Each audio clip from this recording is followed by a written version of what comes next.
ایک بھائی جو کہ شادی شدہ ہے، جب ان کی اپنی بیوی کے ساتھ لڑائی ہوتی ہے تو اپنی بیوی کو ایک دفعہ بولتے ہیں کہ تمہیں طلاق، پھر راضی ہو جاتے ہیں، دوبارہ بولتے ہیں، پھر طلاق، اس طرح وہ بھائی مختلف اوقات، لعنت ہے جی ایسے بھائی کے اوپر، بیوی گئی اس کی 3 بار تے بول چکے ہیں، بار بار بولیں، کتنی بار بولیں گے؟ یہ تو اہل حدیث کے نزدیک بھی طلاق ہو چکی ہے، کیونکہ یہ تینوں الگ الگ مجالس میں ہو چکی ہے۔ تو یہ جو طلاق والا معاملہ ہے نا، انتہائی ناپسندیدہ چیز ہے۔ ابو داؤد میں حدیث ہے، اللہ کو حلال چیزوں میں سب سے ناپسندیدہ طلاق ہے۔ کیوں؟ اس لیے کہ یہ پورے کا پورا اسلامی معاشرہ میاں بیوی کے بانڈ کے اوپر چل رہا ہے۔ طلاق کے بعد بچوں کا کیا بنے گا؟ معاشرے کے لیے ناسور ہوں گے۔ یہاں تو ستیلی مائیں بچوں کا مینٹل ماڈل بدل دیتی ہیں، اور جہاں طلاق ہو جائے وہاں آپ کیا ایکسپیکٹ کریں گے؟ یہ کیا ہوگا؟ اس وجہ سے اسلام نے تو اسے ناپسند کیا۔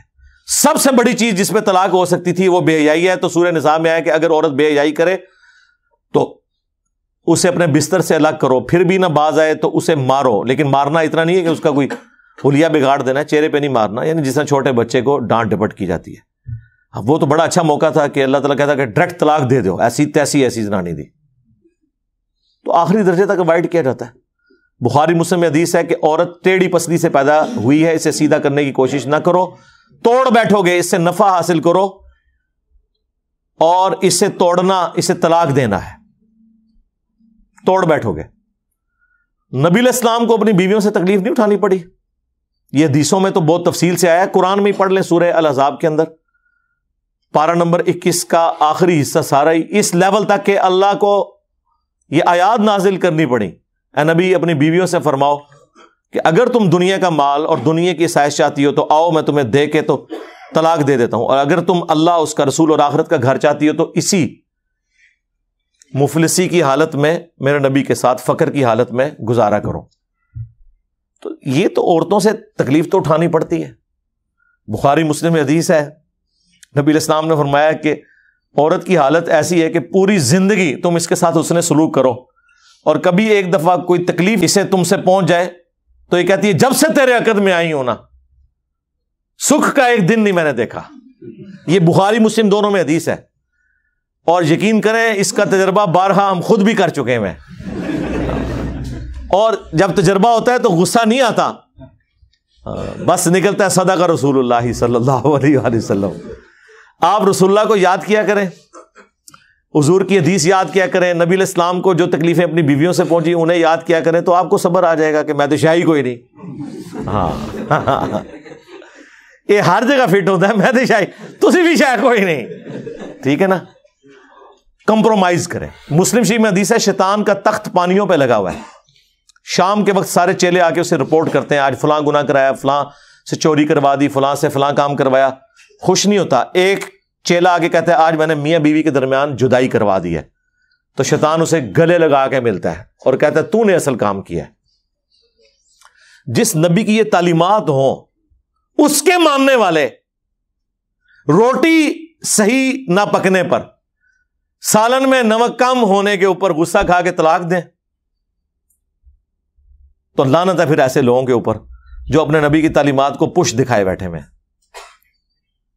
یہ تو نبی علیہ السلام نے باقاعدہ تلقین کی، بخاری مسلم میں حدیث ہے میں اپنے بعد سب سے بڑی آزمائش مردوں کے لیے عورتیں چھوڑ کے جا رہا ہوں۔ یہ اسپیسیفکلی میاں بیوی کے ریلیشن شپ کے اعتبار سے تھا۔ مسلم شریف میں حدیث ہے کوئی بھی مؤمن اپنی مؤمنہ بیوی کے ساتھ بغض نہ رکھے۔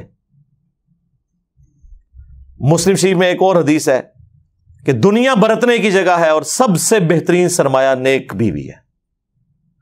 نیک بیوی سے مراد مطلب آپ کیا سمجھ رہے ہیں کہ کوئی آئیڈیل ظاہر ہے، آپ کیا ہیں؟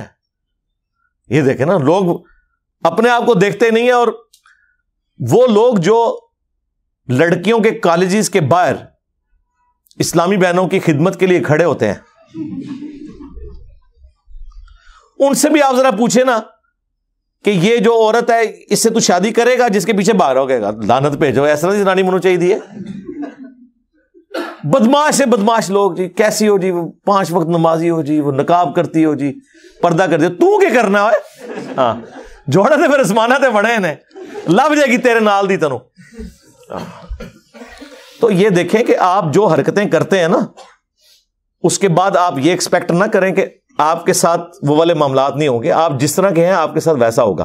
کوئی ایکسیپشن بھی ہو سکتی ہے, لیکن اوور آل یہ جو قرآن کا رول ہے نا کہ نیک مردوں کے لیے نیک عورتیں ہیں, بدکار کے لیے یہ رول ہے. ویسے آپ کو بظاہر نظر نہیں آ رہا ہوتا, لیکن میں آپ کو بتاؤں یہ جو جوڑے بنے ہوئے ہیں نا اور اتنی کامیاب زندگی گزار رہے ہوتے ہیں, ان میں واقعی کوئی کامن چیزیں ایسی ہوتی ہیں کہ جس کی وجہ سے وہ اکٹھے اپنے ساتھ زندگی گزار رہے ہوتے ہیں, برائی میں ہو یا اچائی میں ہو, یہ الگ بات ہے. یہ اللہ نے کوئی حالات و واقعات ایسے بنائے ہوئے ہیں. تو ان معاملات کو خوش اسلوبی کے ساتھ, میں کہتا ہوں جی شادی شدہ مرد کا کام ہی کوئی نہیں کہ اس کی زبان پہ کبھی طلاق کا لفظ بھی آئے. یہ سمجھ لیں طلاق کو آپ ایکویلنٹ کر لیں شرک کے, کہ یہ آپ نے تصور بھی نہیں کبھی کرنا. یار آپ کو کیسے سمجھایا جائے ابو داؤد کی اس حدیث کے اندر کیا درد ہے کہ اللہ کو سب سے ناپسند حلال چیزوں میں طلاق ہے. ابھی کتنی کنٹراڈکٹری اسٹیٹمنٹ ہے بظاہر, لیکن میں ایکسپلور کرتا ہوں اسے. سب سے ناپسند طلاق ہے. اس سے اللہ تعالیٰ کی ناراضگی کا ذرا اندازہ کر لیں. اور لیکن ساتھ کا حلال, حلال اس لیے کہا کہ بعض اوقات جینون ضرورت پڑ جاتی ہے. کوئی مرد ایسا ہے جس کے ساتھ کوئی میڈیکل ایشو ایسا ہو گیا ہے اور دھوکے سے شادی کروا دی ہے, اور مرد ہے ہی نہیں تھا, تو ظاہر اب طلاق والا معاملہ ہوگا. کوئی مرد اتنا فنیٹک ہے کہ اپنی عورت کو وہ اذیتیں دیتا ہے, تو اب اسے اپنی جان بخشی کے لیے یا تو جان بچا لے یا اپنا گھر بچا لے, مجبوراً طلاق لینی پڑتی ہے. حلال اسے اس لیے رکھا گیا ایز اے لاسٹ ریزارٹ, بعض اوقات طلاق کی ضرورت پڑ جاتی ہے, ورنہ تو عورتیں غلام ہوتی مردوں کی. اگر طلاق دینا جائز نہ ہوتا, یا طلاق لینا یا خلا لینا جائز نہ ہوتا, یہ تو غلام بنا کے رکھتے ہوئے جس کے ہاتھ بھی آ گئی تو آپ جس طرح جانور پالا ہوا ہے زنجیر کے ساتھ وہ اس کی غلامی رہے گی. تو یہ اللہ نے اجازت دی.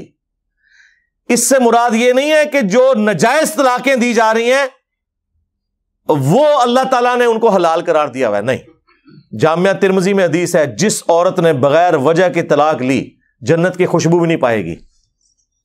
اسے وائس ورثہ بھی کر لیں. ہاں, یہ نہ سمجھے کہ یہ عورت کے لیے ہے. یہ نہیں ہے کہ قرآن میں جتنے مردوں کے لیے سیکھے آئے ہیں تو عورتیں مبرہ ہیں اس سے.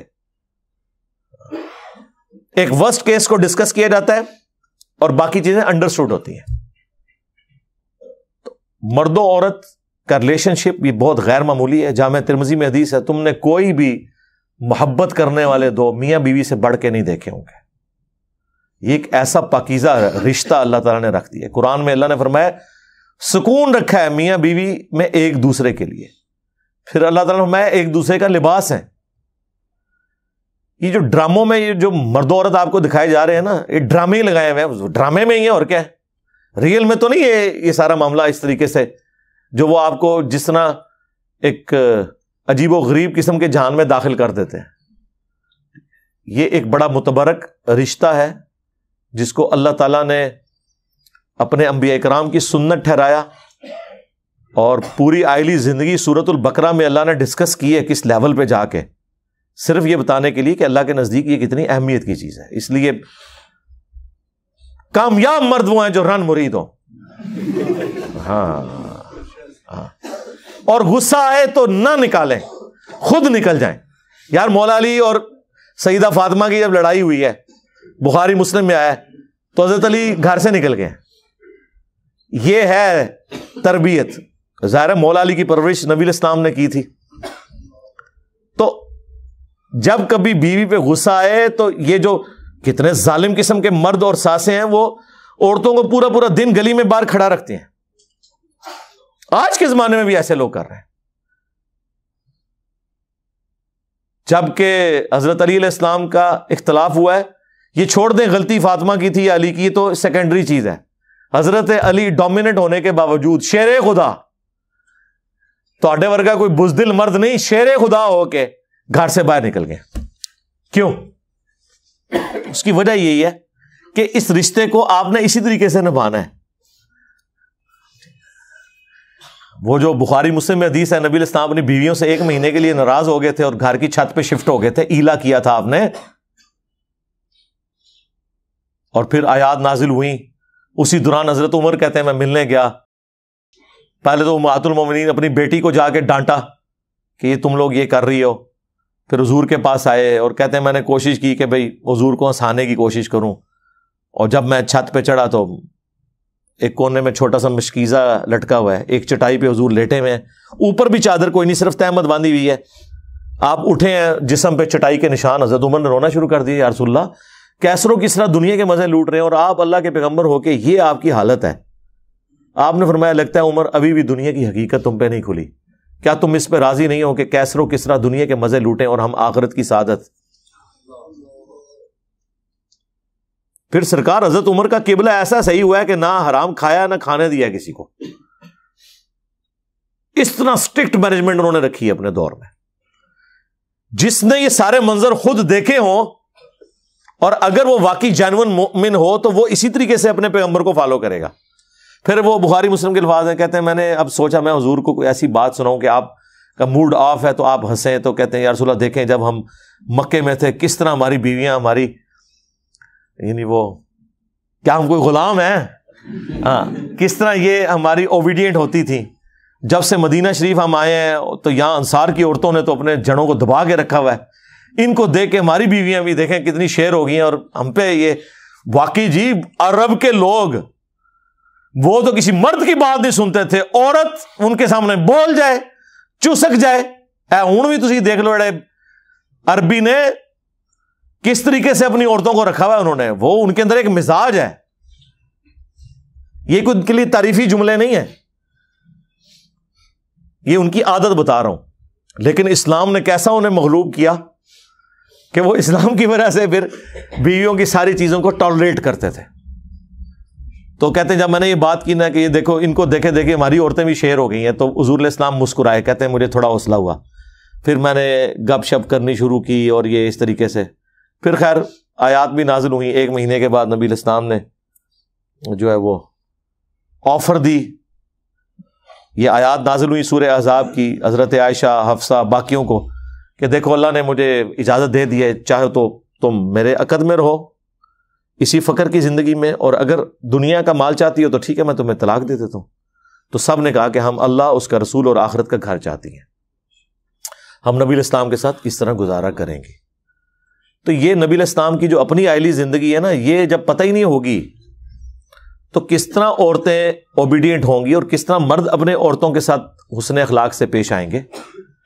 آپ کو تو یہ دکھایا گیا غصہ نکالنا ہے, بہادری یہ ہے کہ آپ اپنا غصہ کنٹرول کریں, اور سب سے بہترین حال یہ ہے کہ جب غصہ آئے گھر سے باہر نکل جائیں, اس جگہ کو چھوڑ دیں. اعوذ باللہ من الشیطان الرجیم پڑھیں جو بخاری مسلم میں آیا ہے. 2 بندے لڑ رہے تھے, آپ نے فرمایا میں ایک جملہ ایسا جانتا ہوں اگر یہ پڑھیں تو ابھی یہ سارا معاملہ ٹھنڈا ہو جائے گا, وہ اعوذ باللہ من الشیطان الرجیم, اور جگہ تو فوراً چھوڑیں جی, سیدھی سی بات ہے. ٹھیک ہے, دروازہ بے شک زور سے مار کے چلے جائیں, ٹھیک بات ہی تسی کرانا ہے, زنانی نو کچھ نہ کہو, ہاں بس